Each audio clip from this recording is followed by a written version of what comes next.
Bom dia, boa tarde, boa noite, seja muito bem-vinda e muito bem-vindo a mais um episódio do Prototipando. Esse podcast ele tem como objetivo a gente prototipar, experimentar, testar ideias, conceitos, modelos.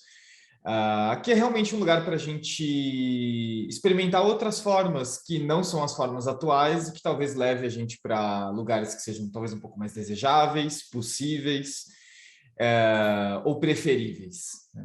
Hoje eu recebi o Marcel Almeida.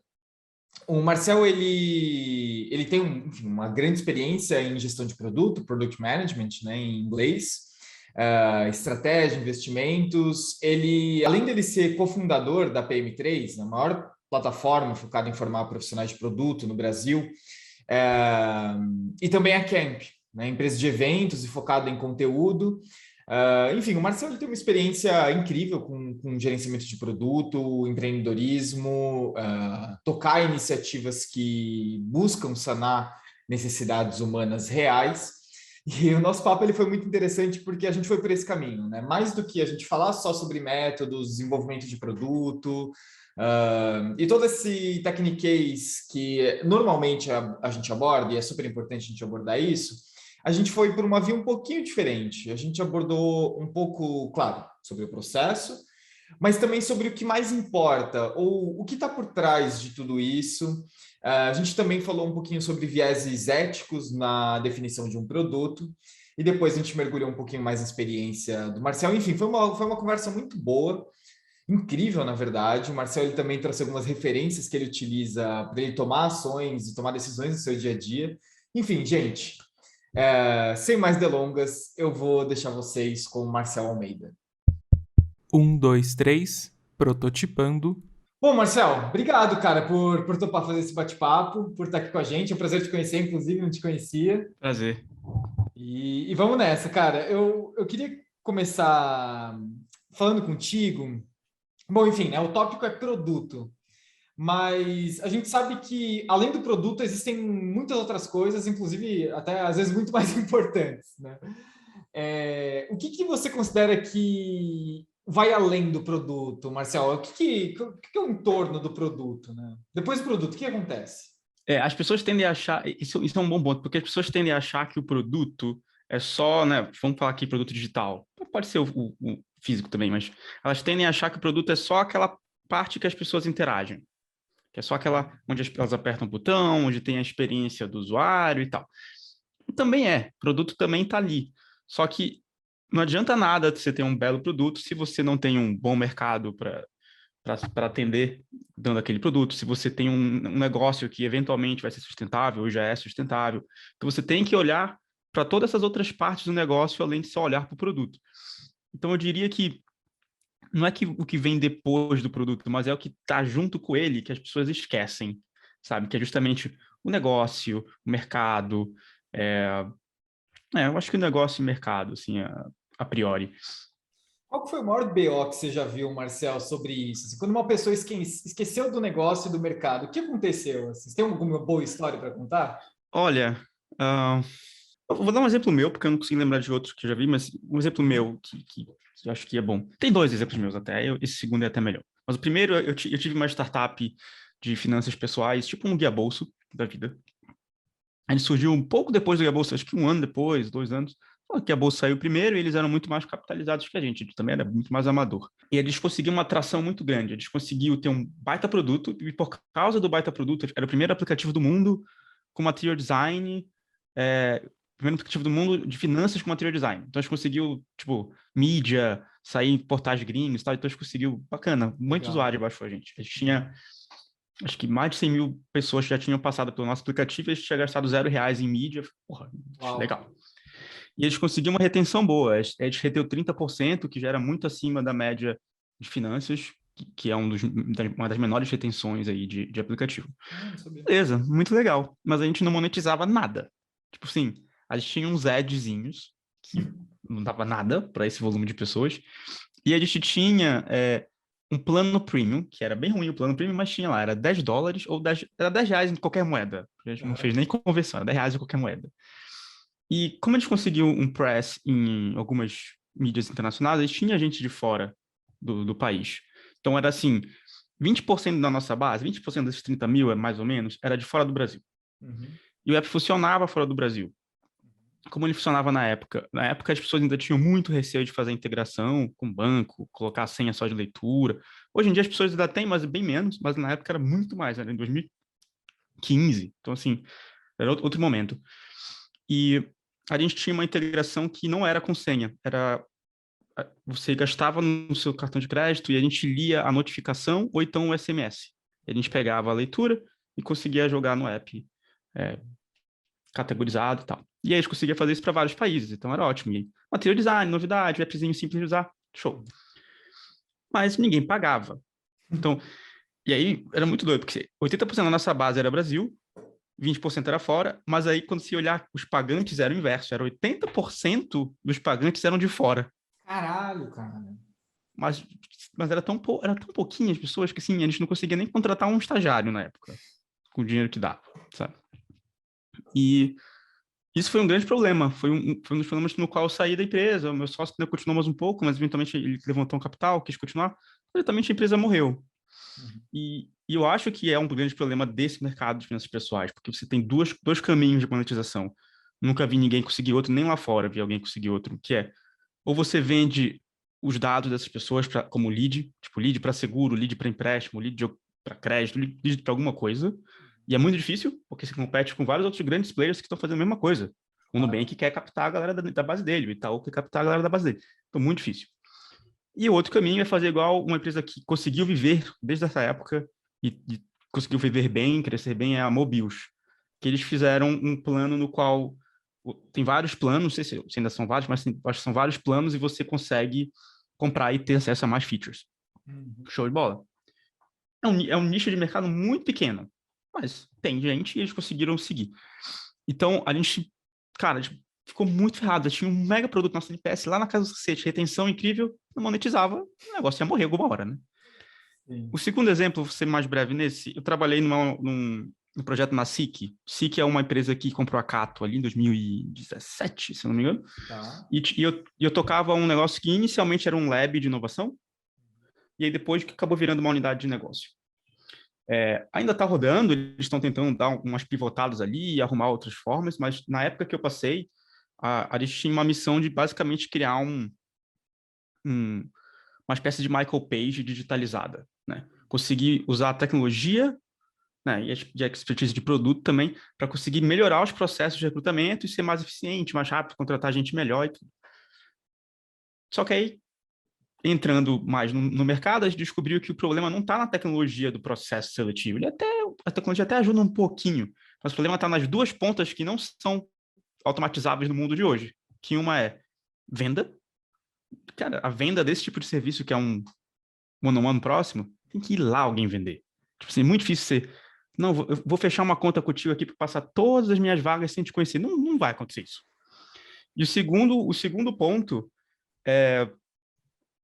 era justamente a parte final do recrutamento. Por mais que sejam vagas operacionais, eu fazer tudo remoto, sem um ser humano olhar nada, tipo assim, não é bom. Tipo assim, você perde algumas coisas que a máquina ainda não tem. Então, a gente foi muito enviesado, porque a SIC queria fazer isso, e a gente começou a ver que, olha, esse negócio não escala. A gente pode ficar aqui fazendo tecnologia pro resto da vida, mas o mercado não sente confiança nisso, e dois, o produto não está pronto para resolver esse problema tecnologicamente. E claramente o negócio não decolou. Tem gente lá trabalhando ainda, tem gente tentando fazer pivôs ou apostando nisso, eu nem sei como está ainda. Mas foi uma das minhas insatisfações lá na época. Eu falei, olha, pessoal, eu mataria isso tudo e iria para outra coisa. Vocês querem continuar com isso aqui? Acho que não é um bom caminho. E tá lá, tá meio ainda. Se eles ouvirem, vão ficar talvez até chateados comigo, mas. Enfim, eu acho que foi falha. Focou muito na tecnologia pela tecnologia, né? No produto pelo produto, e não olhou o resto todo. Que entra um pouco no ponto do design de serviço, que é onde eu acho que a galera de produto esquece. Porque o design de serviço, ele olha a jornada toda, ele olha o negócio ponta a ponta, ele olha a experiência, ele. É engraçado como se complementa, né? Porque produto, Sim. na teoria, deveria olhar para negócio também, as pessoas esquecem. Mas o produto não olha para a jornada, não olha para o serviço como um todo. Né? E aí, é isso que é importante ter o design de serviço. Lá, eu acho que a falha foi menos negócio, foi mais um serviço. Que ele estava automatizando a parte errada do serviço. E já no aplicativo de finanças, eu acho que o problema foi o contrário, era o negócio. Engraçado que foi um momento bem diferente da minha vida, que hoje eu vejo e falo, cara, se eu soubesse essas coisas em uma dessas épocas, eu teria feito diferente já.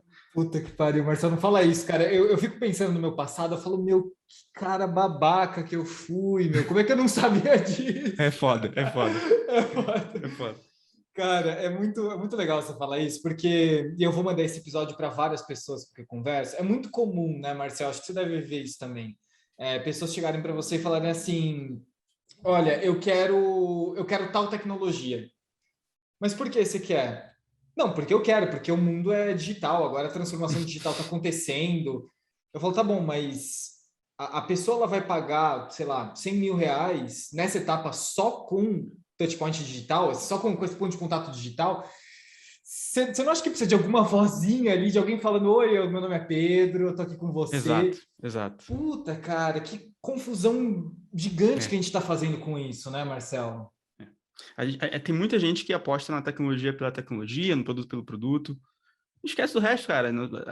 Dependendo do negócio, faz sentido você ter um negócio low touch, né? Que, tipo, você vai lá, contrata software e não fala com ninguém. Show de bola. Tipo um banco digital. Você não fala com ninguém, vai fazer banco. Ótimo. Funciona para esse tipo de produto. Mas não são para todos. Como tem produtos que é importante ter o contato humano, ou que a tecnologia não está pronta para tirar o contato humano. E você tem que entender o serviço, né? Não só o serviço, como a gente vai entrar em outro ponto, mas o JavaScript dando também. Será que as pessoas querem algo muito do it yourself, ou será que elas querem ajuda? Né? Pô, por exemplo, cara, não entendo nada de carro. Eu não tenho mais carro que eu vendi, mas se eu tivesse carro ainda, eu com certeza ia levar para alguém que entende de carro e ia tentar ficar aprendendo sozinho no YouTube.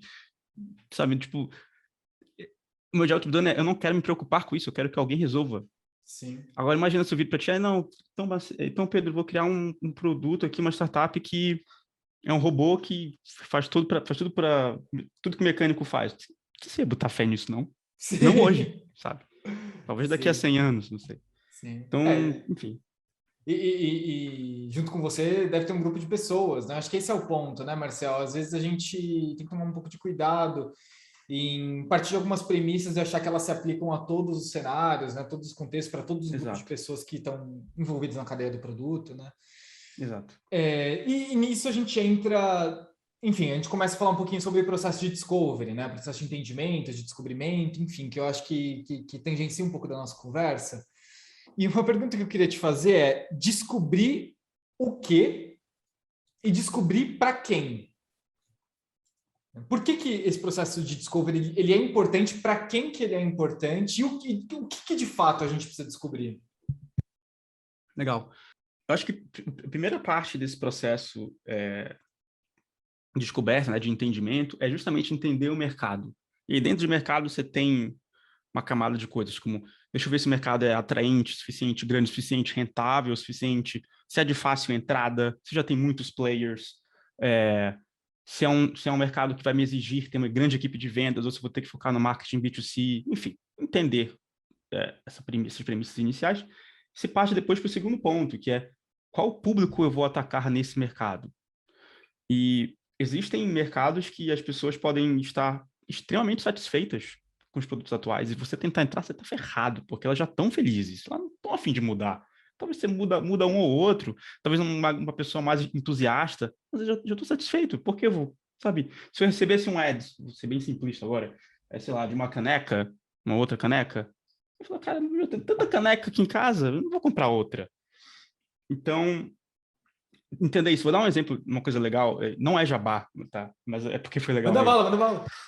A gente fez uma pesquisa bem extensa sobre processo seletivo. Na verdade, a empresa vai lançar um curso agora, logo mais, de processo seletivo de produto. Talvez quem já esteja Que ouvindo já tenha legal, lançado. cara. E que a gente, na época, a gente ficou assim, cara, será que a gente deve ajudar as pessoas no processo seletivo ou será que a gente deve ajudar as pessoas só no case? Eu era não, só no case. Processo seletivo, vamos só no case. E Uhum. aí tinha uma galera contra mim. Eu falei, tá bom, vamos fazer uma pesquisa. E aí a gente foi fazer um estudo e a gente viu que, cara, onde as pessoas tinham um dos maiores gaps, por incrível que pareça, elas queriam ajuda a montar um LinkedIn. Como é que eu monto um bom LinkedIn? Algo que para mim era tipo assim, não, a pessoa já sabe, ela põe no Google. A galera não sabe. Como é que o recrutador me encontra? Eu quero ser encontrado pelo recrutador, porque ninguém me encontra. Eu quero ter um currículo que o recrutador quer mandar mensagem, ser atraente. Falou, cacete, isso é uma dor também. E aí a gente esticou um pouco a ideia que era só case e focou ponta a ponta no processo seletivo, desde como montar o LinkedIn, aí tem o processo seletivo, das entrevistas, aí tem a parte do case, e no final a gente ajuda até em negociação, que a gente viu que era uma das dores também. Uhum. E aí, para a gente, isso mudou todo o produto, né? No nosso caso, é um infoproduto, né? Um produto, é um conteúdo. Uhum. Mas mudou a forma que a gente montou a ementa, que a gente montou o material, mudou o preço, porque a gente aumentou o curso que ia ser menor, a gente teve que ter mais custos e aumentar ele. Então, quando a gente começou a olhar para o público-alvo e ver a dor daquele público e a necessidade daquele público, a gente viu que eles estavam razoavelmente bem atendidos nas entrevistas, onde eles não estavam bem atendidos, era assim no case, mas também lá no LinkedIn eu fiquei, cacete, eu nunca imaginava que ele não estava atendido no LinkedIn. E faz sentido. Faz sentido. Hoje eu vejo que faz sentido. A gente entrevistou uma galera, fez quant, fez quali e tal. A gente fez uma pesquisa que basicamente eles perguntavam isso aqui. A importância e a satisfação do outcome. Para a gente, o que era esse outcome? Tinham vários outcomes. Tipo, nesse exemplo aqui, é só um exemplo teórico, tá? Mas a gente fazia perguntas nesse estilo. Então, tinha outcomes que a gente queria saber se o candidato ele tinha dor na hora de escolher o LinkedIn, na hora de fazer entrevista, na hora de fazer case. A gente perguntava quão satisfeito ele estava, quão confiante ele estava e quanto que ele achava que ele poderia ser melhor, quão satisfeito ele estava. E aí as pessoas respondiam, nem um pouco importante. Aí, dependendo da pergunta, nem um pouco satisfeito, muito satisfeito. E aí, isso, acho que eles tinham ali umas 15 ou 20 perguntas nessa linha. Então, você consegue plotar os seus usuários, se eles estão mal servidos. Então, um negócio que é muito importante e eles estão mal servidos, significa que é uma oportunidade gigantesca para essa galera. Se eles estão servidos razoáveis e não é tão importante estar ali no meio, talvez você não devesse nem entrar nesse mercado. E se eles estão muito bem servidos com um negócio que nem é tão importante, passa longe disso. Então, para a gente viu essa dor nos cases principalmente na parte de LinkedIn, e a gente fez um negócio complementar. Como tinha gente mais ou menos aqui com uma dor média de entrevista, a gente fez também. Então, né, dei esse exemplo do processo seletivo de um curso, mas é a mesma coisa para lançar um produto, para abrir uma empresa, para lançar um negócio. Você tem que entender quão bem atendidas as pessoas estão e quão importante para ela. Se não for tão importante e ela até mal atendida, ela não se importa. Ela talvez tenha que ter aquela interação incômoda a cada 2 anos, que para ela tanto faz, né? Então, eu acho que esse é o ponto, tá, do Discovery. Só para resumir muito, que eu fui até me alonguei bastante, mas entender mercado, concorrentes, como se está fácil a entrada ou não, e depois descer o nível e entender o público, né? Como é que eles estão sendo atendidos pelo mercado atualmente. Marcel, deixa eu te fazer uma pergunta. É uma pergunta que eu me faço bastante e para mim eu ainda não estou bem resolvido com a resposta. Cara, a gente vê uma série de empreendedores, empreendedoras que, assim, só começam a fazer o que acham que deve ser feito, e aquilo cresce, aquilo ganha corpo, aquilo vira um negócio, possivelmente aquilo escala, sempre bebendo dos inputs que esse empreendedor já tem, que às vezes é feeling, nem sempre é conhecimento de mercado, nem sempre é conhecimento técnico, né? Mas aquilo acontece. E eu falo por mim mesmo, assim, eu já empreendi em algumas iniciativas que, cara, deu muito certo no feeling. E eu também já me fudi em iniciativas que deu muito errado no feeling, né? E aí eu fico assim, cara... E aí, claro, né? Hoje, eu falo assim, gente, tem que ter Discovery, enfim, a gente está criando uma nova iniciativa aqui na Ensaio, a gente está fazendo um Discovery grande, não sei o quê, não sei o quê. Estamos seguindo todo, né, todo figurino. Só que eu fico assim, caraca, meu, tem vezes que dá certo sem esse processo? É claro que eu não faria, mas sabe aquele negócio de tipo, putz, dá certo? Como é que você vê isso, Marcel? Qual que é a tua leitura Boa sobre pergunta. esse tipo de cenário? Boa pergunta. Eu acho que a gente romantiza muito o Discovery. Às vezes o Discovery... Bem, esse Discovery que a gente fez aqui, cara, foi gigante, demorou meses para a gente terminar. Tipo, valeu muito a pena porque a gente tinha muita incerteza. Muita incerteza. mas tem coisas que são mais fáceis de você criar mesmo, desenvolver e lançar e ver o que acontece, do que fazer o discovery longo. E claro, esse que eu mostrei foi um discovery até bem extenso e bem aprofundado. Tem discoveries mais fáceis e mais rápidos, né? Discoveries e discoveries. Mas eu acho que eles talvez romantizem demais. Às vezes o melhor discovery é, deixa eu fazer e ver o que dá. E para mim tem esse é um dos melhores discoveries, deixa eu fazer e ver. E o segundo é, e é bem mais barato até, é o próprio benchmark. Deixa eu ver como estão as outras empresas. Cara, é muito doido. Eu conheço uma porrada de empresa, vou falar porque elas existem, mas eu conheço uma porrada de empresa que não dá dinheiro, não tem nem perspectiva de dar dinheiro, só num sonho maluco lá do founder que fala assim, cara, é impossível. Só que eles fazem um marketing, um branding legal. E aí a galera de fora vê, nossa, esses caras vão muito bem, vou fazer uma empresa igual a eles. Puta que pariu, é Por que verdade, você não cara. conversa com alguém que trabalhou lá para ela te falar que o negócio tá cagado? Tipo assim, isso é mais barato que você criar uma própria empresa. Então, eu acho que dá para ir no feeling, às vezes é mais barato, e também se você tem a própria, se você é usuário daquele produto, é uma forma fácil de começar, né? Tem trocentos exemplos bons disso. A PM3 é um exemplo disso, tá? A gente criou para a gente, basicamente, o curso e deu certo. Mas agora os novos cursos, a gente nem é mais tão público. Tipo, eu não sou público do curso de processo seletivo, então eu não saberia nem por onde começar. Eu estava errado na minha premissa. O Facebook, o Marcos Quebec fez lá para ele, que ele queria se conectar e tal. Ele não via uma grande oportunidade de negócio na época. Era uma dor que ele tinha, uma necessidade. Então, acho que o feeling funciona se for para você. E pode ser que o negócio nunca dê dinheiro, mas com certeza você vai encontrar pessoas em comum, conhecer outras pessoas por causa do seu negócio. Pode virar um side project, pode virar um hobby. Show de bola. Mas para montar o business e querer mitigar o risco, tem o Discovery, que pode ser também só ser, deixa eu fazer porque é rápido e ver o que acontece, né?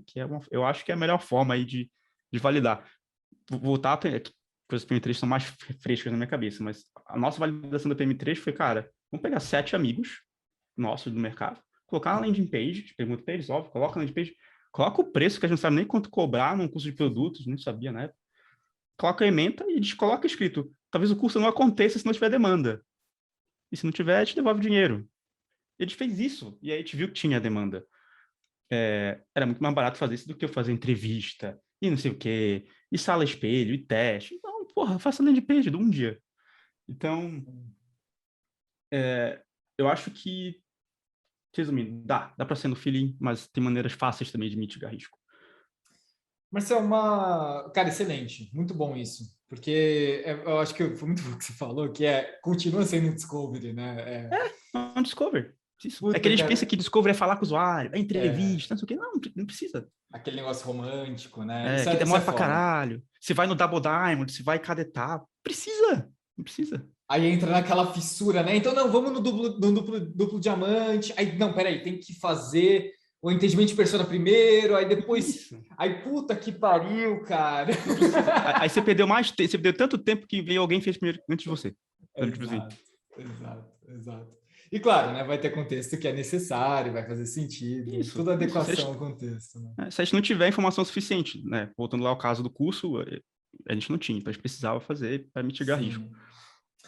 Uma coisa que eu queria muito ouvir tua opinião, Marcel, a gente vê que cada vez vem sendo mais importante, sempre foi, né? Mas vem sendo cada vez mais demandado, acho que é essa a expressão, uma certa reflexão sobre qual que é a intenção daquela pessoa em desenvolver aquele produto e quais são os princípios éticos que ela está seguindo, né? Então, por exemplo, eu esqueci agora o nome, mas existem diversos produtos digitais, diversas redes sociais focadas exclusivamente para o público de extrema direita, que incita ódio, violência e toda essa história que a gente já conhece. Uhum. A gente vê, então, enfim, agora explodiu esse negócio dos algoritmos, enfim, enquanto o algoritmo ele prevalece interações odiosas, né? E aí a gente traz isso a nível de produto, fala assim, tá bom, alguém teve essa intenção, né? Alguém entendeu que isso seria ético, é difícil, né, pensar nisso, mas enfim, alguém entendeu que isso caberia para o contexto, ou seria moralmente aceito, né, melhor dizendo. O do algoritmo, o do algoritmo a gente nem sabe, né? Porque o do algoritmo pode ser que o próprio algoritmo viu que aquilo dava engajamento e entendeu que devia priorizar e beleza, o machine learning foi lá e fez. A rede social privada para a galera incitar ódio e tal é fato, né? Isso realmente foi uma ação humana. O algoritmo eu tenho, às vezes, dúvidas até se foi Sim. intervenção humana ou não, confesso. Sim, sim, eu acho que é uma boa provocação, inclusive, porque de fato ainda é uma caixa preta, né? Não existe uma definição clara. Mas o meu ponto aqui, Marcel, é onde é que você vê hoje nos processos de desenvolvimento de produto isso sendo declarado, isso sendo pensado, A isso ética, né? a ética, isso existe no processo de desenvolvimento de produto? Não, a gente ainda tem uma lição de casa para fazer. Como é que você vê isso? Cara, é louco, porque um outro exemplo muito óbvio para mim é o Waze, cara. Você foi nos extremos, né? Mas a Foi, gente tem o Waze. O Waze, eu nem sei se é ou não. É ético eu avisar que tem radar na rua? boa. Não faço ideia, tá? Uhum. Não Sim, sou a sim. pessoa mais apropriada para julgar isso, mas se eu estivesse fazendo o produto, eu com certeza iria parar e pensar: será que isso está certo? Será que talvez em algum país isso seja legal? Eu não sei se é legal, não sei. Tá? Uhum. E eu acho que é pouco pensado, tá? Respondendo a pergunta. E é engraçado porque tem framework para tudo, né? Tem framework para absolutamente tudo. Eu estava Sim. vendo antes do nosso call aqui um framework de pricing que a gente vai fazer e tal. Cara, e não tem frameworks para você ver se você está construindo é bom para a sociedade, se é ético, se não é. Ninguém fala isso. Você começa a falar isso quando você vira uma instituição grande, que tem já compliance, você se preocupa com o branding e tal, deixa eu ver se é certo, porque você está com medo do risco para a empresa. Exato. Não é porque você está com risco para a sociedade, não é? Foda-se, né? As pessoas não se importam. E eu acho que a gente devia falar mais disso. Eu acho que uma forma de começar a escalar esse problema foi aquele documentário Netflix, qual é o nome? Esqueci. É o dilema das redes, né? Dilema das redes. Isso. Eu acho que ali claro, já se discutia isso em outros fóruns, mas ali Claro. foi em escala. Né? E mostrou muito essas preocupações e até que ponto a gente devia intervir talvez no software, intervir talvez na caixa preta lá do algoritmo que está priorizando algo ruim. Eu acho que a gente devia. Tá? Só que a gente olha isso é só preocupação das grandes empresas. Agora o Facebook está preocupado porque tudo não vem à tona. O Google agora está preocupado. Mas nenhuma outra empresa que eu conheço que não seja assim, acima de 1.000 funcionários está preocupada. Ainda, sabe? Cara, assim, beira o cinismo, né, Marcel? Porque quando a gente se preocupa com isso a nível protocolar, a nível de branding, a nível de impacto, Exato. cara, assim, só fica pior, né? Porque só fica mais cínico, né, cara? Isso é uma É, das coisas que me deixa emputecido, inclusive, porque eu falo, não é possível que a gente tenha esse nível de cinismo, né, cara? Mas, é, enfim, aí são, é. são problemas um pouco mais estruturais, Mas eu, inclusive. eu acho que a gente devia falar mais disso, principalmente em produto, porque basta uma área começar a falar, e produto pode ser uma boa área para isso, porque é uma área meio central, tanto com o negócio, quanto com o UX, quanto com o desenvolvimento, que pode ajudar a trazer mais essas discussões. Pô, está fazendo uma feature nova, será que ela é eticamente boa? Será que ela é eticamente correta? Eu lembro de um caso muito bom, no Viva Real. A gente não discutiu ética em si, mas ela acho que traz à tona. Marketplace tem problemas e dificuldades. Se você prioriza um lado, às vezes o outro lado fica chateado e tal. E lá eu estava desenvolvendo um software, um produto que a gente queria mostrar o histórico dos preços e a gente queria dos imóveis, tanto de compra quanto de aluguel. E a gente queria que as pessoas também entrassem lá e colocassem assim: eu pago 2.300 de aluguel. A outra, eu pago 12.400, moro no tal andar, eu pago 2.000, eu pago 1.800. Além das pessoas inserirem, a gente queria que tivesse o histórico dos preços que estavam anunciados. Isso é ótimo para o consumidor. Pô, eu vou morar nesse prédio aqui. Pô, vou morar nesse prédio, tem vários apartamentos, deixa eu ver quanto é a média do preço do mercado, se vem caindo, se vem aumentando, quantas pessoas pagam, porque às vezes o inquilino está querendo me cobrar 3.000, tem gente pagando em outro apartamento que é 2.300, posso dar R$ 700 por mês, muito bom. Mas aí a gente discutia internamente, pô, mas o corretor vai ficar chateado, porque se o corretor pode alugar por mais caro, por que ele não aluga por mais caro? E aí tem razão. Mas até que, qual é o certo então? O certo é eu expor os dados e ancorar para baixo, porque era o que acontecia, né? O preço anunciado é em torno de 10 a 20% mais caro. Eu ancoro para baixo e deixo o mercado se autorregular com a transparência dos dados, ou eu não faço isso porque eu vou prejudicar alguém. Qual é a ética dessa porra? Não sei. É. Lá, a gente tinha uma visão muito pró-consumidor, era um dos mantras da empresa. não lembro o que era dito, mas era alguma frase que era mais importante o consumidor. Acho que era pensamos como consumidor, algo assim.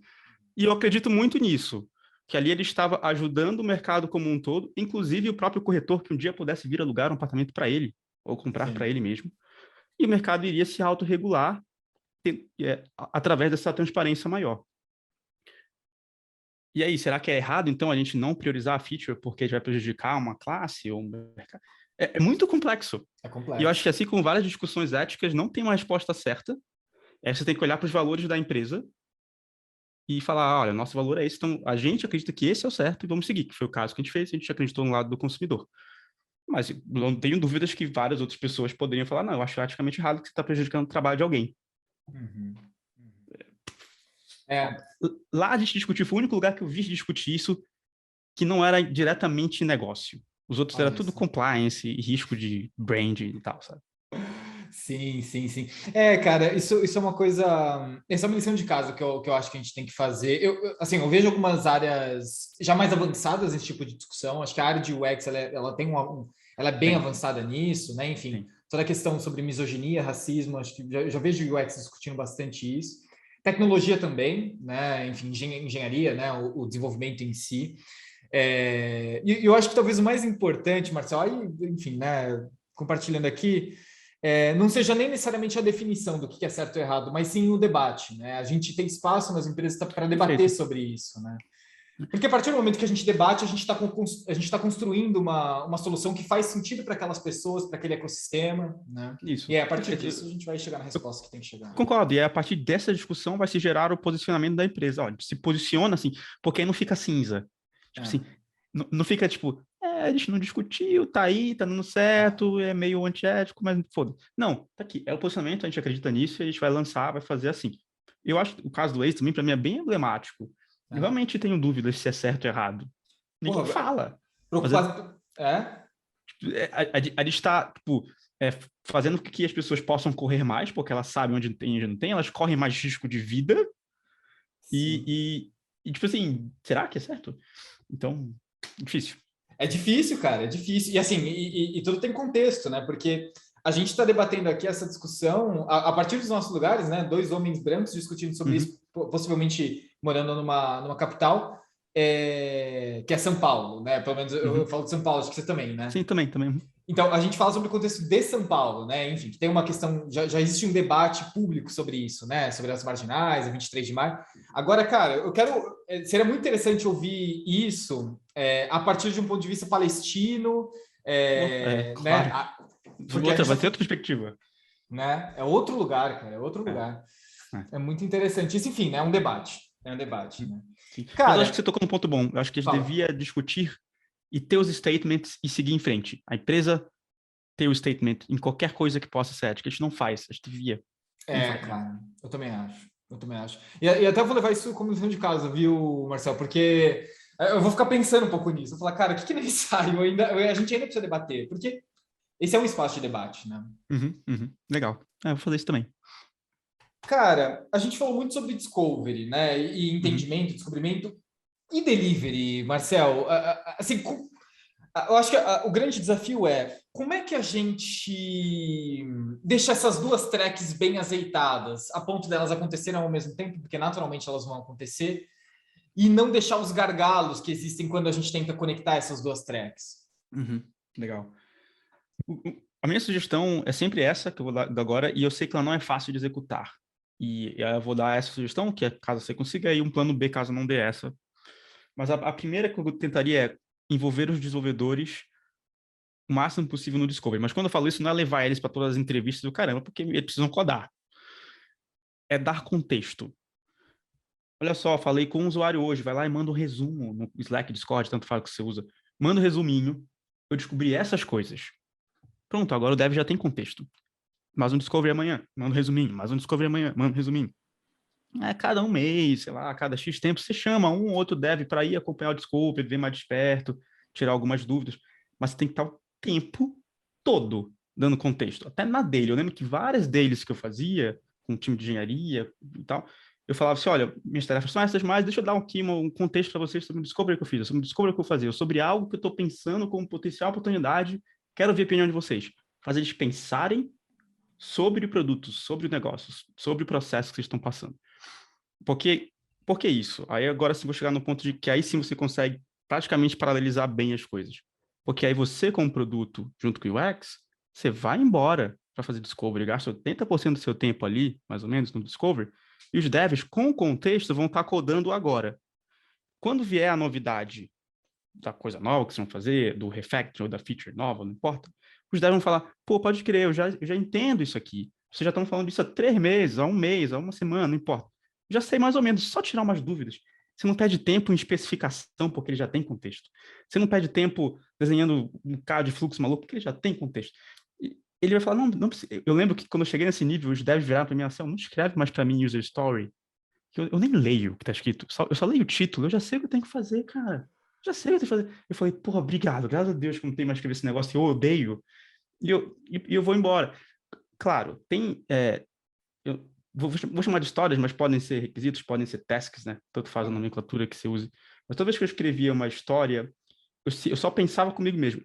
Ela é complexa ou não? Ela tem muitas regrinhas ou não? Se ela tiver regrinha, eu vou escrever um pouquinho mais nela. Porque depois desse dia, eu só comecei a escrever por título. Isso foi em 2015. Desde então, eu só escrevo título. Uhum. No giro e tudo. Se ela tem um pouquinho mais de regrinha, eu escrevo nela. E aí eu chamo os devs, ou o dev, quem for fazer, e falo, deixa eu te explicar rapidinho aqui, 10 minutos. Como ele tem contexto, eu não tenho que perder muito tempo explicando. Eu só estou explicando ali alguma regrinha de negócio que pode ser mais ou menos complexa. Aí, pô, você pode falar, putz, mas eu trabalho no mercado altamente regulado, tem muita regra, tem um negócio contábil, tem não sei o quê. Aí sim você vai precisar de alguém, e eu não acho que é o PM. Talvez um analista de requisito, analista de negócio, que prepare essa documentação super focada em negócio, em regras de negócio, precisa entregar mais mastigada para o dev, porque isso não é nem resolvido com discovery, é regulação, alguma coisa ali que precisa ser feita. Para mim, esse é o suprassumo. Eu consegui atingir isso ali para 2015, 2016, e para mim foi, cara, comecei a atuar completamente diferente no meu dia a dia, mudou muito. Mas aí tem sempre gente que fala, eu já vi, eu conseguia trabalhar com o meu time assim, e eu via squads do lado com devs que não queriam nada com isso, ou não entendiam, ou não estavam presentes direito, e a pessoa de produto tinha dificuldade de dar esse contexto, que basicamente é esse contexto que habilita você a fazer a paralisação, né? O como alguns chamam de dual track. E aí eu acho que ali o problema é mais complexo. Ali você talvez tenha que fazer um push com a gestão, falar, eles precisam se envolver mais, gostaria de ter eles no Discovery. Será que eu posso começar com você, líder, para servir como exemplo, para eu começar a enviar mais eles? Conversa com o time, fala, será que eu posso começar a escrever requisitos um pouco diferentes, com menos detalhe, para eu ter mais tempo para olhar mais o mercado? É complexo. Se eles nunca trabalharam assim, tem engenheiro que fala, não, eu quero tudo detalhado, bonitinho. É fogo. E aí, às vezes, você precisa ter um analista de negócio, um analista de produto, para ajudar você com essa parte burocrática do time de engenharia, se eles tiverem esse perfil. Se eles não tiverem esse perfil, ou se você conseguir fazer mudar um pouco a forma que eles trabalham para estar mais próximo de você com o contexto e tudo, supra-sumo, cara, porque onde você, como produto, vai perder menos tempo é no delivery. Você perde tempo testando as features novas, falar, mas, cara, enfim, é como eu prefiro trabalhar, até, é um pouco solto até. Interessante. Cara, uma coisa que vem me deixando muito preocupado, Marcel, não sei se você está sintonizado com isso, ou, enfim, se você tem um ponto de vista. Eu tenho visto algumas pesquisas sobre o mercado de tecnologia e uma delas me chamou muita atenção. Uma delas falava mais ou menos assim: a gente estima que em 2025 a gente não vai mais ter desenvolvedor disponível no mercado. Uhum. E agora, José, né? Acho que essa é a pergunta. O que a gente faz, né? Porque eu só vejo impacto muito negativo nisso, cara. Essa vem, não vejo nada positivo. Tudo é ruim. Os salários vão lá para cima de todo mundo, porque fica escasso. As empresas começam a ter menos dinheiro para qualquer outra coisa, porque ela tem que bancar salários caros. Menos empresas podem existir, porque não tem profissionais para fazer o que elas precisam. É ruim. Sim. Eu acho que tem uma série de iniciativas boas aí nesse ponto. Eu vejo já alguns movimentos pequenininhos ainda, mas no setor público olhando para dar oportunidade para a galera das escolas públicas começarem a aprender a programar desde cedo. Poucos estados, como eu disse, bem pequenininho, mas eu já comecei a ver isso, é que, pô, daqui a pouco é 2022, né? Não é como se a gente tivesse todo o tempo do mundo para Não é? isso. Então, tem algumas iniciativas que é legal. Eu acho que outra coisa que pode ajudar isso é o avanço do no-code. Acho que ele pode mitigar esse problema. De novo, ele não resolve, mas ele talvez mitigue. Muitas empresas vão poder ser criadas sem software. Claro, para escalar, para crescer, para ter tudo perfeito, vai precisar do desenvolvedor. Mas para começar, dá para fazer muita coisa no code se você aprender, se você se especializar. Uhum. Então, se você aprender somente a lógica de como funciona o software, pode ser suficiente. São formas que eu vejo de mitigação, mas eu não vejo muito também ninguém falando assim, vou solucionar, tá aqui a solução, Claro. tá aqui, vou formar 1 milhão de desenvolvedores em 3 anos. Não sei. Não vi isso ainda. E esse problema, não sei se esse dado que você trouxe de 25 é só no Brasil, porque eu sei que tem o mesmo problema tem em outros lugares do mundo, né? Tem o problema Sim, do Brasil e tem os lugares do mundo que é muito próximo sim. o ano que isso dá de problema. Não tem a solução. Eu como uma pessoa que gosta muito de no-code, eu diria, olha, já se prepara, já vai aprendendo no-code, porque daqui a pouco você não vai conseguir contratar dev. Mas é difícil. Bom, cara, bom isso. E sim, esse dado é só sobre o Brasil, mas eu também acompanho alguns números globais e sempre está muito próximo, na casa no máximo Acho 2032, né? isso, acho que o global talvez seja 32. E aí, no Brasil tem esse outro problema, né? Porque com o dólar lá em cima, Uhum. as empresas de fora começam a vir para cá recrutando a galera remoto. Ó, vou te pagar um salário daqui, sei lá, na Alemanha. Você fica remoto no Brasil, salário é em euro, é foda, né? A pessoa Eu tô vendo topa, isso acontecer, cara. Eu tô vendo isso né? acontecer fortemente. É, Aí tem esse blackout que o Brasil tem um risco maior do que uma Alemanha ou uns Estados sim. Unidos que tem câmbio forte, né? Sim, e Índia, né? Enfim, tem vários problemas tem Sim, vários países que vão sofrer com isso, né? sim, países emergentes no geral. No geral é isso mesmo, é isso. Caraca, Marcel, muito bom isso, hein, cara? Porra, tô adorando o nosso papo, tá sendo muito bom. Tô gerando vários insights aqui. É, Deixa eu vamos começar a caminhar para a finalização, Marcel, até para não tomar muito do teu tempo. Eu sei que você está corrido também. Cara, é, o que você gosta de ler? Enfim, você lê muito, não? Como é que é teu dia a dia depois do trampo? Boa pergunta. Eu costumava ler muito no passado, os últimos. Se eu olhar, tipo, vamos considerar esse ano e o ano da pandemia, os últimos 2 anos. Então, eu lia. O ano da pandemia não, porque estava na pandemia, mas nos últimos 2 anos, os anos pandêmicos, eu lia bastante. E eu comecei a achar chato os livros. Eu nunca gostei de ler muito livro de história, tá? Senhor dos Anéis, Harry Potter, essas coisas, não é muito minha cara. Eu leio mais livro de negócio, biografia de alguém, sabe? Esse tipo de coisa. E eu comecei a achar eles muita linguiça. Eu não sei se é porque eu talvez já tinha lido muitos e já sei meio que o flow. Eu não sei se é porque agora é que as pessoas escrevem assim mesmo. Porque, sério, eu cansei de ler livro que eu falo, cara, isso parecia um blog post grande no Medium. Um blog post de 15 minutos. Ou uma TED Talk, sabe? Tipo, porra, não precisava ter lido isso aqui, cara. Que negócio chato. Parece que ele repete a mesma coisa com outras palavras em outros capítulos. Tipo, Sim, porra. sim. Então eu confesso que eu dei uma baita parada de ler. Esse ano eu não li nada, tá? Eu até comprei alguns livros, mas eu já sabia onde eu queria ir. Eu quero ler esse e esse capítulo, já vou lá, puf, só vejo aquilo. O que eu tenho consumido muito de conteúdo é entrevistas tipo essas que a gente está fazendo aqui, em podcasts, em outros podcasts, gringos, brasileiros, tenho consumido muito, porque eu gosto das pessoas que vão falar. Eu quero pegar insights daquelas pessoas que estão indo ali falar. Boa.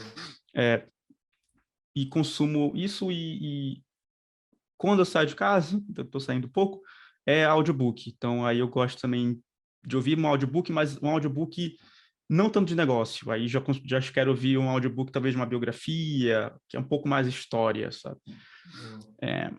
É isso, assim, confesso que leitura, é claro, blog pra caramba, leio, assino uma cacetada de newsletter, leio vários blogs e aí eu acho que eu aprendo mais, porque já tá condensado, sabe? Eu não tô perdendo Sim. tempo lendo coisa que tipo, você repetiu de novo o que você falou ainda agora, cara, tipo, É, sabe? Cara, a indústria literária americana de negócios é um nível muito baixo em geral, né? né? É difícil mesmo. Mas Né? cara, eu me interessei nisso. Me fala três blogs que você vem consumindo que você acha que é legal dar de dica para o pessoal que está ouvindo a gente. Legal.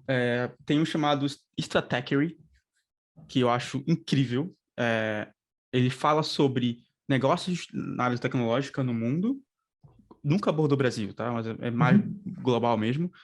E só que ele olha também estratégia, ele faz avaliação da estratégia das empresas, por onde elas estão Certo. indo, por que elas tomaram as decisões. É muito louco. O cara só vive disso, é fenomenal. E se você quiser um conteúdo ainda mais denso, e eu já fui assinante, eu deixei por enquanto, mas eu devo voltar. Ele tem uma versão premium, que é exclusiva, e você tem mais conteúdos ainda, mais densos ainda, sobre o mercado global de tecnologia. É incrível, tá? Ele Legal. fala de regulação na parte tecnológica, ele fala essa parte da ética, fala de muita coisa. Para mim, esse é o favorito, tá? Um outro que eu gosto muito chama The Information. É bem parecido, só que ele tem um cunho mais jornalístico e é pago também. Uhum. E aí tem uma newsletter que eu gosto bastante, brasileira. Ela chama Deal Flow, salvo engano. E ela fala mais de investimentos, no Tá. geral, só que puxa um pouquinho para investimentos em tecnologia, algumas pautas. Então, acho bem legal assinar essa newsletter também. Então, no geral, seriam esses blogs. Tem outros que eu leio, que eu assino ali um feed, e ainda assino feed, e aí eu vou lendo algumas coisas de vez em quando. Tem mais uma, você perguntou três, mas tem mais uma que é muito boa. Eu não lembro, eu não sei pronunciar o sobrenome dele, mas é Leni Hastisk, não sei pronunciar. Uau. É, é uma newsletter bem legal de produto, traz vários debates e tal. Ele tem, eu vi o site aqui, tem 75 mil assinantes, a newsletter dele. Uau. Recomendo também. Mas Massa. ele tornou parte dela paga, eu não paguei, e aí a versão gratuita ele solta com menos frequência. Boa, boa. E, e qual foi a última entrevista que você ouviu, Marcel, que mais te impactou? Dessas de podcast, É. eu não vou lembrar o nome, porque é um podcast que eu gosto muito de ouvir. É um podcast do Noah Kagan, inclusive esse é o nome do podcast, acho que é Noah Kagan Presents o nome. Ele entrevista uma pancada de gente, ele entrevista empreendedores, às vezes comuns. Tipo Que assim, não é a legal. galera hype de tecnologia, não sei o quê. Às vezes empreendedor comum, putz, vou falar aqui com o cara que abriu uma loja de chocolate e agora ele tem 20 lojas de chocolate nos Estados Unidos. Deixa eu ouvir esse cara. E Ah, aí que eu foda. eu acho muito legal, sabe? Então, eu não lembro uma entrevista, qual era essa entrevista específica, mas ele está entrevistando um cara que ele criou uma empresa de ghostwriting. Então, basicamente, a empresa dele é de pessoas que querem escrever livro e você contrata a empresa dele para a empresa escrever para você. Você meio que só senta, só conversa e aí um profissional escreve de um jeito bonito e engajante e tal. E ele conta como foi a vida, a trajetória dele para montar essa empresa, o que deu certo, o que deu errado. Ele conta um pouco que ele foi investidor anjo e não gostou, fala do que ele acha de ruim do mercado de investimento anjo. Então, é uma perspectiva muito louca, bem diferente, porque ele está falando com empreendedores que não são hype e nem sempre estão na área tecnológica. De novo, uma empresa Sim. de ghostwriting de livro. Você pega muito insight nisso, tá? Esse é um outro programa que eu recomendo, o do Noah Kagan, né? É bem legal porque ele tem essa pegada Porra, que de legal, que legal. Não empreendedores. conhecia. Eu vou atrás, porque particularmente me interessa muito. Eu gosto muito das histórias que não são, enfim, desse mainstream e que trazem muitas vezes Isso, até mais aprendizado do que, exato. né? E é engraçado porque a gente vive na bolha tech, a gente vê as histórias são muito parecidas. E aí você vê umas histórias diferentes que fora da bolha tech, você fala, cara, isso é totalmente aplicável para nossa bolha, mas é que ninguém fala dela dessa forma lá. E Sim. eu gosto bastante. Boa, boa. Marcel, última pergunta, cara. E essa é uma pergunta que eu faço para todo mundo que passa aqui pelo Prototipando. Marcel, o que é a vida, cara? Caraca, peraí.